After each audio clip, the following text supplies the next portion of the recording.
آدم علیہ السلام کے بعد 1000 سال تک توحید پر قائم رہنے کے بعد ان لوگوں میں بت پرستی اس طرح شروع ہوئی کہ ان برے لوگوں میں بعض نیک لوگ بھی تھے۔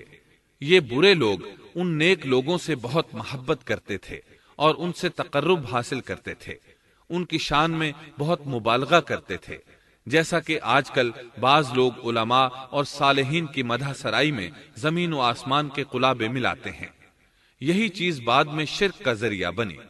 امام بخاری رحمت اللہ علیہ نے سورہ نوح آیت 23 میں اللہ کے فرمان وَقَالُوا لَا تَذَرُنَّ آلِهَتَكُمْ وَلَا تَذَرُنَّ وَدًّا وَلَا سُوَاعًا وَلَا يَغُوثَ وَيَعُوقَ وَنَسْرًا، اور انہوں نے کہا کہ ہرگز اپنے معبودوں کو نہ چھوڑنا اور نہ ود اور سوا اور یغوث اور یعوق اور نصر کو چھوڑنا کی تفسیر کرتے ہوئے ابن عباس رضی اللہ عنہما سے روایت کی ہے۔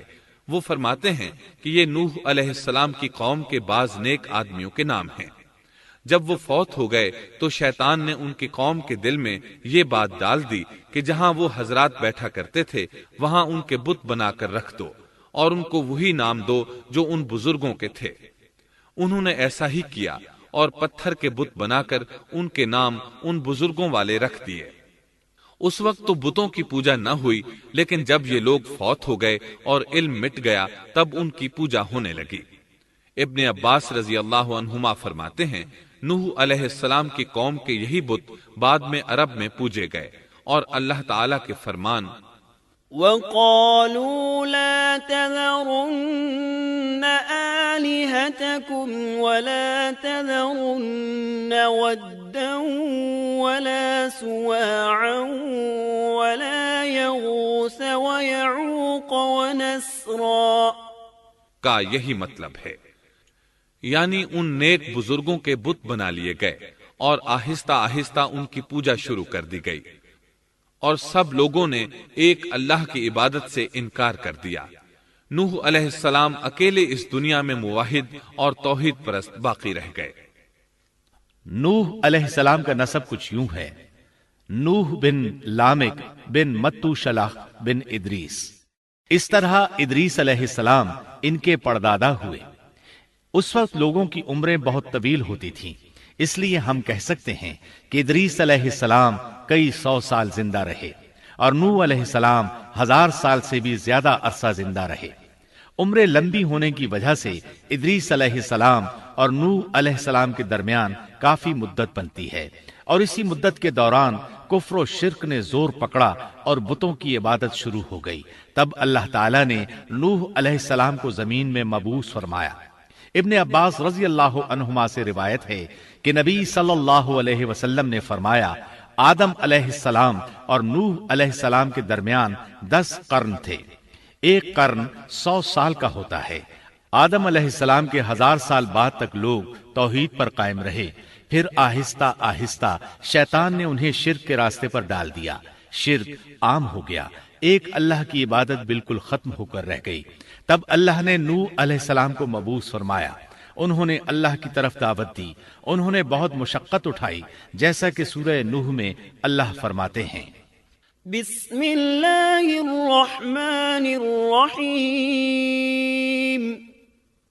انا ارسلنا نوحا الى قومه ان انذر قومك من قبل ان يأتيهم عذاب أليم قال يا قوم إني لكم نذير مبين أن اعبدوا الله واتقوه وأطيعون يغفر لكم من ذنوبكم ويؤخركم إلى أجل مسمى إن أجل الله إذا جاء لا يؤخر لو كنتم تعلمون۔ اللہ تعالیٰ بخشش اور رحم کرنے والے کے نام سے شروع کرتا ہوں۔ یقیناً ہم نے نوح کو ان کی قوم کی طرف بھیجا کہ اپنی قوم کو ڈراؤ اور خبردار کر دو اس سے پہلے کہ ان کے پاس دردناک عذاب آ جائے۔ نوح نے کہا، اے میری قوم، میں تمہیں صاف صاف ڈرانے والا ہوں کہ تم اللہ کی عبادت کرو اور اس سے ڈرا کرو اور میرا کہنا مانو، تو وہ تمہارے گناہ بخش دے گا اور تمہیں ایک وقت مقررہ تک چھوڑ دے گا۔ یقیناً اللہ کا وعدہ جب آ جاتا ہے تو موقوف نہیں ہوتا، کاش تمہیں سمجھ ہوتی۔ نوح علیہ السلام تبلیغ کے سلسلے میں سخت محنت کرتے، دن رات لوگوں کے گھروں اور ان کے اجتماعات میں جا جا کر انہیں دعوت دیتے۔ آپ انہیں اعلانیہ اور پوشیدہ طور پر دعوت دیتے، یہاں تک کہ دعوت دیتے دیتے انہیں 950 سال گزر گئے، لیکن سوائے چند لوگوں کے کوئی ایمان نہ لایا۔ تب انہوں نے اللہ سے دعا کی، اے میرے اللہ، میں نے اپنی قوم کو دن رات تیری طرف بلایا، لیکن میرے بلانے سے یہ اور زیادہ بھاگنے لگے۔ انہوں نے اپنے کانوں میں انگلیاں ٹھونس لیں، اپنے اوپر کپڑے اوڑھ لیے اور کہنے لگے، ہم تیری شکل دیکھنا نہیں چاہتے۔ میرے اللہ، یہ لوگ تیری باتیں سننا پسند نہیں کرتے۔ میں نے پھر بھی ان سے کہا، اپنے مالک سے بخشش طلب کرو، وہ بڑا بخشنے والا ہے۔ اس وقت نوح علیہ السلام کی قوم میں ایک بادشاہ تھا، وہ بہت مغرور تھا۔ وہ قوم سے کہنے لگا، نوح کی باتوں پر کان نہ دھرنا اور نہ اس سے بحث کرنا، یہ جو کرتا ہے اسے کرنے دو، تم اپنے بتوں کی پوجا پر ڈٹے رہو۔ چنانچہ لوگوں نے نوح علیہ السلام کی باتوں کی طرف سے کان بند کر لیے، اپنے بادشاہ کی بات پر عمل کرنے لگے۔ تب نوح علیہ السلام نے اللہ سے فریاد کی، اے پروردگار، یہ میرا کہنا نہیں مانتے، ان لوگوں کی سنتے ہیں جن کی اولاد اور مال نے انہیں فائدہ تو نہ دیا، الٹا نقصان پہنچایا، اور انہوں نے میرے ساتھ بڑا داؤ کیا، یعنی دوسروں کو میرے درپے کر دیا، خود بھی مجھے ستانے میں کوئی کسر نہ چھوڑی، اور آپس میں ایک دوسرے سے کہنے لگے، اپنے دیوتاؤں کو نہ چھوڑنا، نہ ود اور نہ سوا اور نہ یغوث اور نہ یعوق اور نہ نصر کو چھوڑنا۔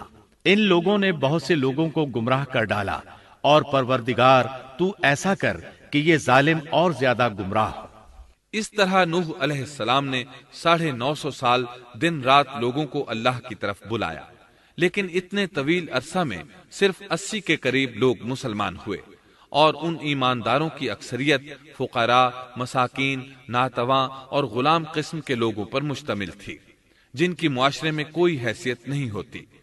مشکل سے 10 ایماندار ایسے ہوں گے جو شرف و جاہ کے مالک ہوں گے۔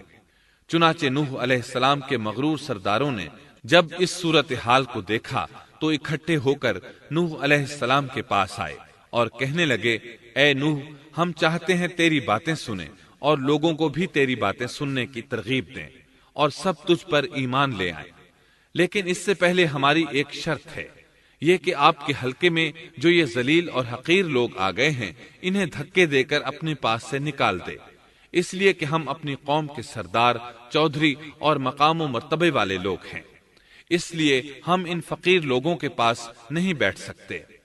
اگر آپ انہیں نکال دیتے ہیں تو ہم ایمان لے آئیں گے۔ اللہ تعالیٰ نے نوح علیہ السلام کی قوم کے ان سرداروں کی تردید سورہ ہود آیات 27 تا 31 میں کی ہے۔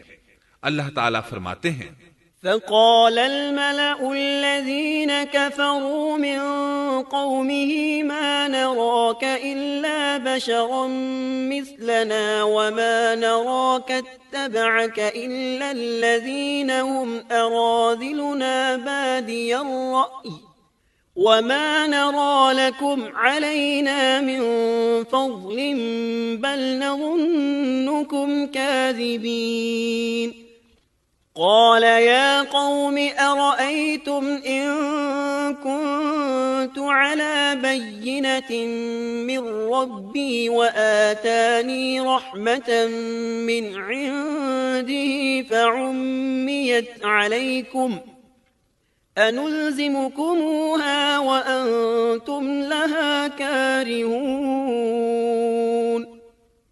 کافر سردار نوح سے کہنے لگے، ہم تو یہی دیکھتے ہیں کہ تو ہماری طرح ایک آدمی ہے، اور یہ بھی دیکھتے ہیں کہ صرف ان لوگوں نے تیری پیروی کی ہے جو ہم میں رذیل ہیں، وہ بھی اوپر کی عقل سے، اور ہم تو تمہیں کسی بات میں اپنے سے زیادہ نہیں پاتے بلکہ تمہیں جھوٹا خیال کرتے ہیں۔ نوح نے کہا، اے سردارو، بتلاؤ تو صحیح، اگر میں اپنے رب کی طرف سے جو دلیل آئی ہے اس پر قائم ہوا اور اس نے اپنی مہربانی سے مجھے سرفراز کیا اور تم سے وہ چھپی رہی، تو کیا زبردستی میں اسے تمہارے سر منڈ دوں گا، حالانکہ تم اس سے بیزار ہو۔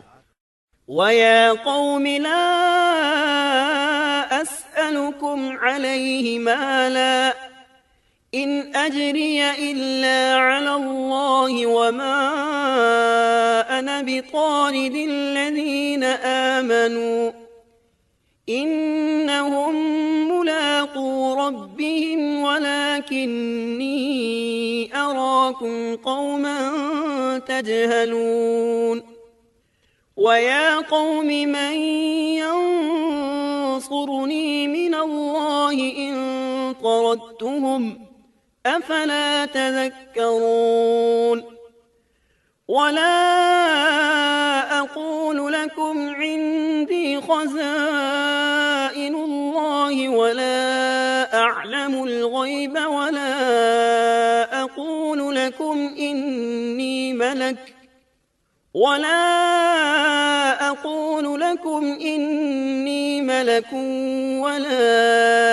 أَقُولُ لِلَّذِينَ تَزْدَرِي أَعْيُنُكُمْ لَن يُؤْتِيَهُمُ اللَّهُ خَيْرًا اللَّهُ أَعْلَمُ بِمَا فِي أَنفُسِهِمْ إِنِّي إِذًا لَّمِنَ الظَّالِمِينَ۔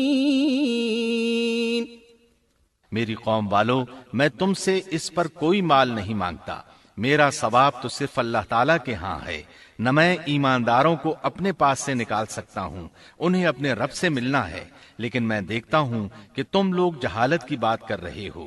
میری قوم کے لوگوں، اگر میں ان مومنوں کو اپنے پاس سے نکال دوں تو اللہ کے مقابلے میں میری مدد کون کر سکتا ہے؟ کیا تم کچھ بھی غور و فکر نہیں کرتے؟ میں تم سے یہ نہیں کہتا کہ میرے پاس اللہ کے خزانے ہیں اور میں غیب کا علم بھی نہیں رکھتا، نہ میں یہ کہتا ہوں کہ میں کوئی فرشتہ ہوں، نہ میرا یہ قول ہے کہ جن پر تمہاری نگاہیں ذلت سے پڑ رہی ہیں اللہ تعالیٰ انہیں کوئی نعمت دے گا ہی نہیں، ان کے دل میں جو ہے اللہ اسے بخوبی جانتا ہے، اگر میں ایسی بات کہوں تو یقیناً میرا شمار ظالموں میں سے ہوگا۔ اس پر نوح علیہ السلام کی قوم اور اکڑ گئی اور وہ کہنے لگے، اے نوح، بس بہت ہو گیا، تو نے ہمیں بہت ڈرا دھمکا دیا، اب اگر تو سچا ہے تو جس چیز کا وعدہ تو ہم سے کرتا تھا اس کو لے آ۔ نوح علیہ السلام نے ان کی بات سن کر کہا، عذاب لانا تو اللہ کا کام ہے، اللہ کو کوئی عاجز نہیں کر سکتا، اور جب اس کا عذاب آ جائے گا تو کوئی بھاگ نہیں سکے گا۔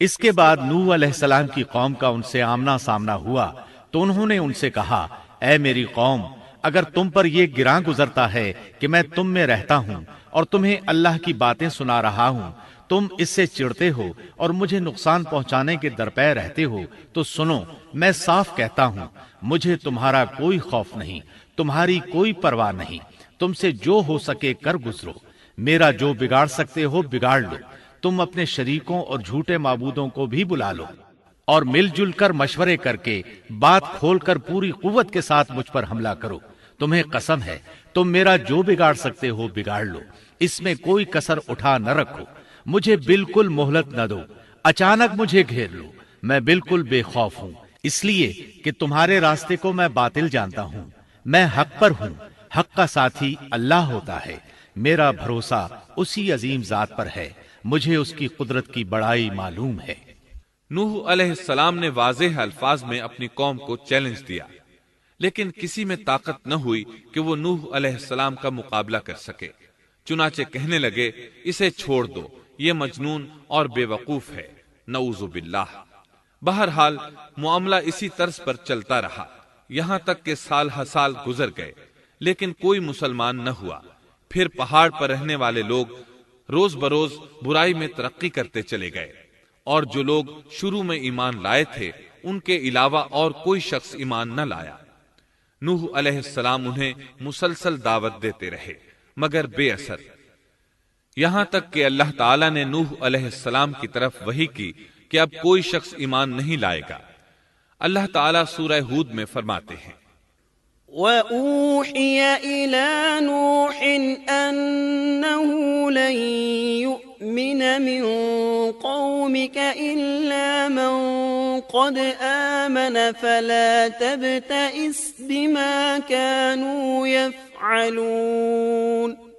نوح کی طرف وحی کی گئی کہ آپ کی قوم میں سے جو ایمان لا چکے ہیں ان کے سوا اور کوئی اب ایمان نہیں لائے گا، پس آپ ان کے کاموں پر غمگین نہ ہوں۔ مطلب یہ تھا کہ آپ غم نہ کریں، اللہ کا حکم اب پورا ہونے والا ہے۔ غور فرمائیں، نوح علیہ السلام کے جذبے کو دیکھیے، مسلسل 950 سال تک دعوت دیتے رہے، لوگ انہیں جھٹلاتے رہے، لیکن پھر بھی ان سے نا امید نہ ہوئے۔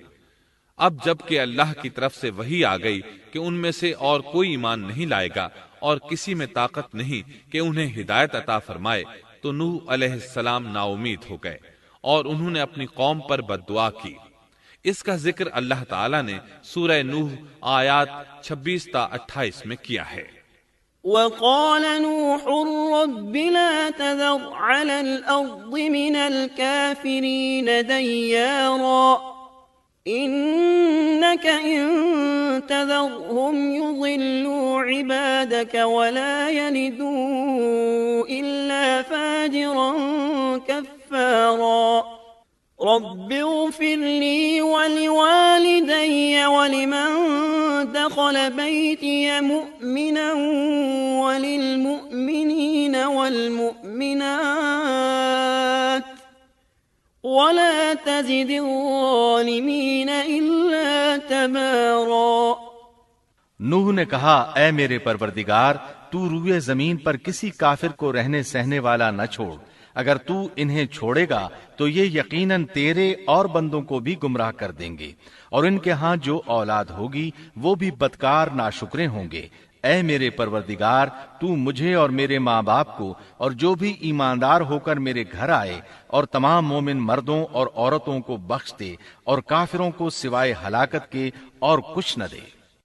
اللہ تعالیٰ فرماتے ہیں کہ جب نوح علیہ السلام نے ہمیں مدد کے لیے پکارا تو پھر ہم نے اس کی مدد کی اور اسے ایک بڑی کشتی بنانے کی وحی کی، لیکن نوح علیہ السلام نہیں جانتے تھے کہ وہ اتنی بڑی کشتی کیسے بنائیں، اور نہ ہی وہ بڑھئی تھے کہ اس کام سے واقف ہوتے۔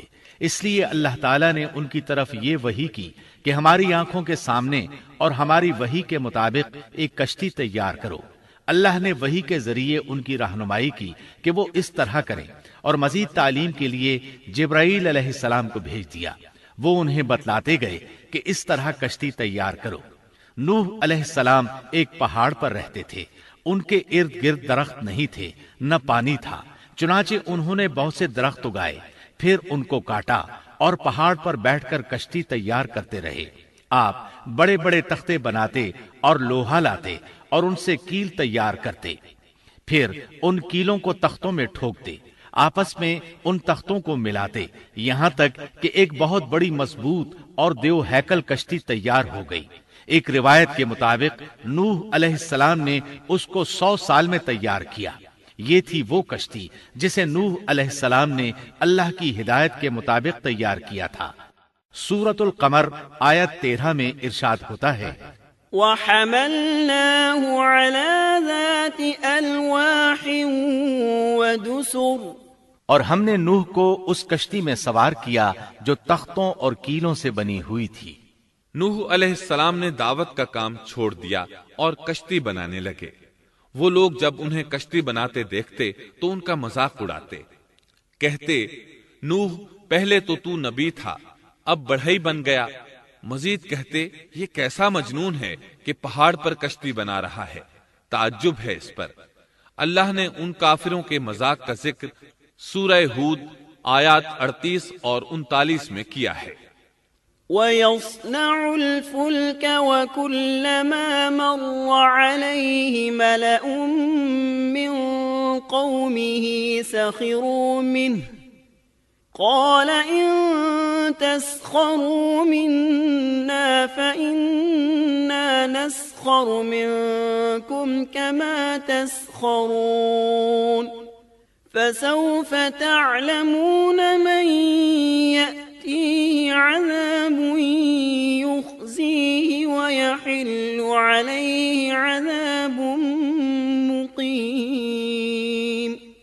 نوح کشتی بنانے لگے، اس کی قوم کی جو جماعت اس کے پاس سے گزرتی وہ اس کا مذاق اڑاتی۔ وہ کہتے اگر تم ہمارا مذاق اڑاتے ہو تو ہم بھی تم پر ایک دن ہنسیں گے جیسے تم مسخرہ پن کر رہے ہو۔ تمہیں بہت جلد معلوم ہو جائے گا کہ کس پر عذاب آتا ہے جو اسے رسوا کرے اور اس پر ہمیشہ کا عذاب اتر آئے۔ اس کشتی کا حلیہ ابن عباس رضی اللہ عنہما سے ایک روایت میں یوں آیا ہے۔ وہ بیان کرتے ہیں کہ نوح علیہ السلام نے پہاڑ پر ایک کشتی تیار کی اور اسے تارکول سے لت پت کیا۔ اسی وقت سے تارکول کا ظہور ہوا۔ اس کشتی کا طول 300 گز، اونچائی 30 گز اور عرض 50 گز تھا۔ ایک اندازے کے مطابق اس کا طول 1 کلومیٹر سے زیادہ تھا اور اس کی بلندی اور گہرائی کے بارے میں کہا گیا ہے کہ 30 ہاتھ تھی، اور یہ کشتی عام کشتیوں کی طرح اوپر سے کھلی ہوئی نہیں تھی، بلکہ جس طرح اس کو نیچے سے بند کیا گیا تھا اسی طرح اوپر سے بھی بند کیا گیا تھا، تاکہ اوپر سے جو بارش برسے وہ انہیں نقصان نہ دے، اور جس طرح نیچے والے غرق ہونے سے محفوظ رہیں اسی طرح اوپر والے بھی محفوظ رہیں۔ گویا وہ ایک گیند کی مانند تھی۔ اس میں الگ الگ 3 درجے بنائے گئے تھے، ہر درجے میں ایک دروازہ تھا، اور یہ 3 دروازے اس طرح تھے کہ ہر دروازے کے اوپر ایک دروازہ تھا۔ یہ اس کشتی کا حلیہ تھا جس کے راوی ابن عباس رضی اللہ عنہما ہیں۔ یہ کشتی آج بھی موجود ہے۔ اللہ تعالیٰ نے اس کشتی کو بطور عبرت اور نشانی کے باقی رکھا ہے، جیسا کہ اللہ تعالیٰ فرماتے ہیں وَلَقَدْ تَرَكْنَاهَا آيَةً فَهَلْ مِن مُدَّكِرٍ، اور بے شک ہم نے اس واقعے کو نشانی بنا کر باقی رکھا، پس ہے کوئی نصیحت حاصل کرنے والا۔ اس صدی میں علماء کے ایک گروہ نے اس کشتی کو ترکی کے ایک پہاڑ پر پا لیا ہے۔ اب وہ 2 ٹکڑوں میں تقسیم ہو چکی ہے۔ اس کا حلیہ وہی تھا جو بیان ہوا۔ اللہ کا فرمان سچا ثابت ہو گیا کہ ہم نے اس کو نشانی بنا کر باقی رکھا ہے۔ اس کے بعد طوفان آیا۔ اللہ تعالیٰ نے نوح علیہ السلام کو اس طوفان کے ظہور کی ایک نشانی اور علامت بتلائی تھی۔ نوح علیہ السلام کے گھر میں ایک تنور تھا۔ اللہ نے فرمایا جب یہ تنور جوش مارنے لگے اور پانی اس سے ابلنے لگے تو سمجھ لینا اللہ کا وعدہ آ گیا۔ چنانچہ اس وقت مومنوں کو اور اپنے اہل و عیال کو اور زمین پر بسنے والے تمام جانوروں کا جوڑا جوڑا اس کشتی میں سوار کر لینا۔ تنور سے کیا مراد ہے، اس کے متعلق مفسرین میں اختلاف ہے۔ بعض کہتے ہیں کہ اس سے مراد ایک چشمہ ہے جو زمین سے نکلتا ہے، لیکن راجح روایات کے مطابق اس سے مراد معروف تنور ہے جس میں آگ جلا کر روٹیاں پکائی جاتی ہیں۔ یہ تنور نوح علیہ السلام کے گھر میں تھا اور اسی کو اللہ نے طوفان کے آنے کی علامت بتایا اور فرمایا کہ جب یہ پھوٹ پڑے اس وقت ہر چیز کا جوڑا جوڑا کشتی پر سوار کر لینا۔ اللہ تعالیٰ سورہ ہود آیت 40 میں فرماتے ہیں حَتَّى إِذَا جَاءَ أَمْرُنَا وَفَارَتِ النُّورُ قُلْ نَحْمِلْ فِيهَا مِن كُلٍّ زَوْجَيْنِ اثْنَيْنِ وَأَهْلَكَ إِلَّا مَن سَبَقَ عَلَيْهِ الْقَوْلُ وَمَا آمَنَ مَعَهُ إِلَّا قَلِيلٌ۔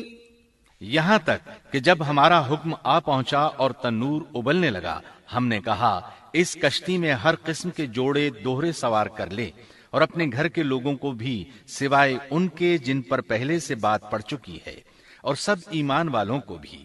اس کے ساتھ ایمان لانے والے بہت ہی کم تھے۔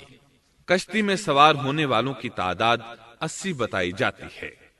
چنانچہ جب تنور جوش مارنے لگا تو نوح علیہ السلام کشتی میں سوار ہو گئے۔ کشتی ان کی بستی میں لوگوں سے دور پہاڑ پر تھی۔ اللہ کی قدرت کہ تمام قسم کے جانور بھی کشتی کے پاس آ گئے۔ نوح علیہ السلام نے انہیں بھی سوار کر لیا۔ اللہ تعالیٰ سورۃ القمر آیات 11 اور 12 میں فرماتے ہیں، ففتحنا أبواب السماء بماء منهمر وفجرنا الأرض عيونا فالتقى الماء على أمر قد قدر۔ پس ہم نے آسمان کے دروازوں کو زور کی بارش سے کھول دیا اور زمین کے چشموں کو جاری کر دیا، پس اس کام پر جو پانی مقرر کیا گیا تھا خوب جمع ہو گیا۔ آسمان سے نازل ہونے والا اور زمین سے نکلنے والا پانی کتنا تھا، اس کا اندازہ اللہ ہی کو ہے۔ بہرحال اس پانی نے زمین پر رہنے والے انسان، چوپائے، حیوانات، غرض ہر چیز کو غرق کر دیا۔ اس بارے میں اللہ فرماتے ہیں، نوح نے اپنی قوم سے تنگ آ کر ہمارے حضور دعا کی، ہم تو ہیں ہی بہترین طور پر دعاؤں کے قبول کرنے والے۔ فوراً ان کی دعا قبول کر لی اور اس تکلیف اور ایذا سے انہیں بچا لیا جو انہیں کفار سے روزمرہ پہنچ رہی تھی، اور ان کی اولاد کو ہم نے باقی رہنے والی بنا دیا، یعنی انہی کی اولاد سے پھر سے دنیا آباد ہوئی، کیونکہ صرف وہی لوگ بچے تھے جو کشتی پر سوار تھے، اور ہم نے ان کا ذکر خیر پچھلوں میں باقی رکھا۔ نوح علیہ السلام پر تمام جہانوں میں سلام ہو۔ ہم نیکی کرنے والوں کو اسی طرح بدلے دیتے ہیں، وہ ہمارے ایماندار بندوں میں سے تھا، پھر ہم نے باقی سب کو غرق کر دیا۔ اللہ مزید فرماتے ہیں، جب پانی میں طغیانی آ گئی تو اس وقت ہم نے تمہیں کشتی میں چڑھا لیا تاکہ اس کو تمہارے لیے نصیحت اور یادگار بنا دیں، تاکہ یاد رکھنے والے کان اس کو یاد رکھیں۔ یعنی پانی اتنا زیادہ ہو گیا کہ اس سے تمام شہر، بستیاں، انسان اور جانور غرق ہو گئے، یہاں تک کہ پانی بلند پہاڑوں سے بھی اونچا ہو گیا، اور اتنے بلند پانی پر یہ کشتی نوح علیہ السلام اور ان کے ساتھیوں کو اپنے دامن میں سمیٹے اللہ کے حکم سے اور اس کی حفاظت میں پہاڑ کی طرح رواں دواں تھی، ورنہ اتنے طوفانی پانی میں کشتی کی حیثیت ہی کیا ہوتی ہے۔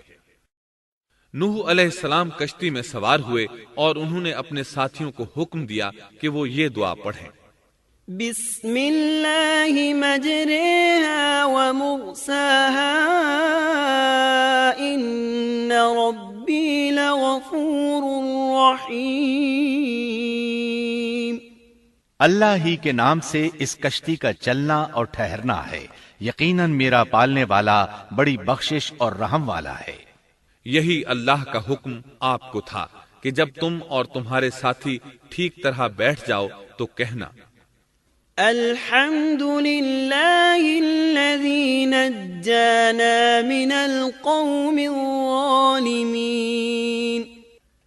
وقل رب انزلنی منزلا مبارکا وانت خیر المنزلین۔ سب تعریف اللہ ہی کے لیے ہے جس نے ہمیں ظالم لوگوں سے نجات عطا فرمائی، اور کہنا کہ اے میرے رب مجھے بابرکت اتارنا اور تو ہی بہتر اتارنے والا ہے۔ اللہ تعالیٰ نوح علیہ السلام کو نصیحت کر رہے ہیں کہ اللہ آپ کو اور آپ کے اہل کو نجات عطا فرمائیں گے۔ کشتی میں نوح علیہ السلام کے کافر بیٹے کے علاوہ تمام گھر والے سوار تھے۔ آپ کے کافر بیٹے کا نام کنعان تھا، وہ ایک طرف کھڑا تھا۔ نوح علیہ السلام نے اسے پکارا، میرے بیٹے اس کشتی میں آ جا اور کافروں کا ساتھی نہ بن، لیکن اس بدبخت نے کہا، میں ابھی کسی پہاڑ کی چوٹی پر پناہ لے لوں گا جو مجھے اس پانی سے بچائے گی۔ نوح علیہ السلام نے کہا، آج اللہ کے حکم سے کوئی بچانے والا نہیں مگر وہی جس پر اللہ رحم کرے۔ باپ اور بیٹے کے درمیان یہ گفتگو جاری تھی کہ ایک طوفانی موج نے اسے اپنی زد میں لے لیا اور اسے غرق کر دیا۔ نوح علیہ السلام سے اللہ نے وعدہ کر رکھا تھا کہ اللہ تعالیٰ اس کے اہل کو نجات عطا فرمائے گا۔ چنانچہ جب آپ کی آنکھوں کے سامنے آپ کا بیٹا غرق ہو گیا تو وہ پکار اٹھے، اے اللہ، میرا بیٹا میرے گھر والوں میں سے تھا اور تو نے مجھ سے وعدہ کیا تھا کہ میرے گھر والوں کو نجات عطا فرمائے گا، اور تو تمام حاکموں سے بہتر حاکم ہے، لہذا ناممکن ہے کہ تیرا وعدہ پورا نہ ہو۔ واضح ہو کہ نوح علیہ السلام کا اپنے بیٹے کے بارے میں بات کرنا بطور استفسار تھا، بطور بحث نہیں تھا۔ آپ وضاحت چاہتے تھے۔ اللہ تعالیٰ نے فرمایا، اے نوح، وہ تیرے اہل سے نہیں تھا کیونکہ وہ کافر تھا۔ کفر نسب کو ختم کر دیتا ہے۔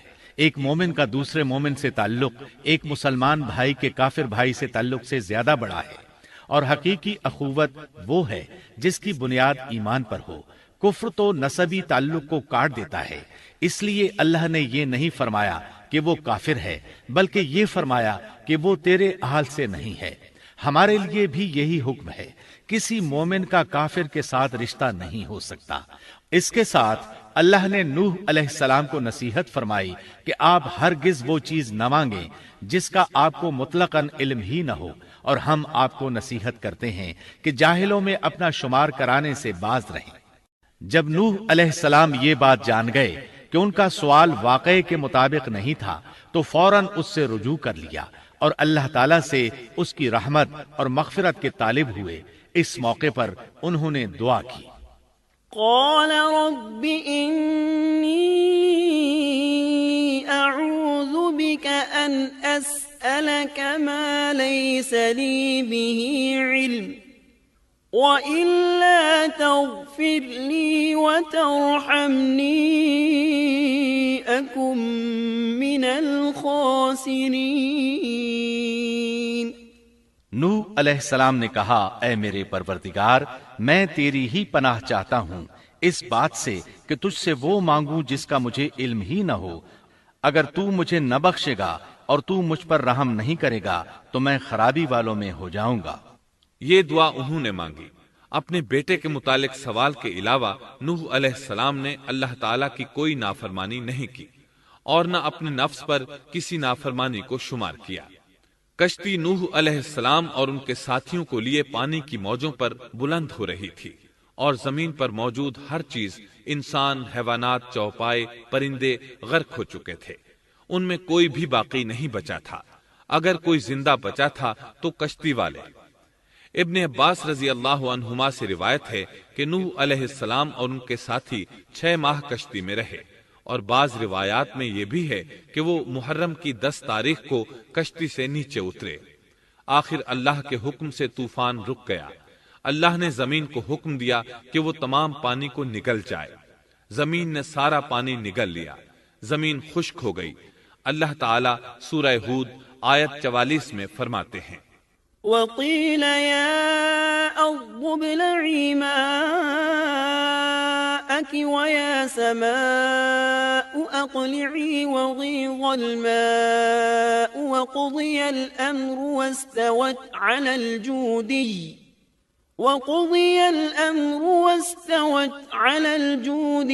وقيل بعدا للقوم الظالمين۔ اور فرما دیا گیا کہ اے زمین اپنے پانی کو نگل جا، اور اے آسمان بس کر تھم جا۔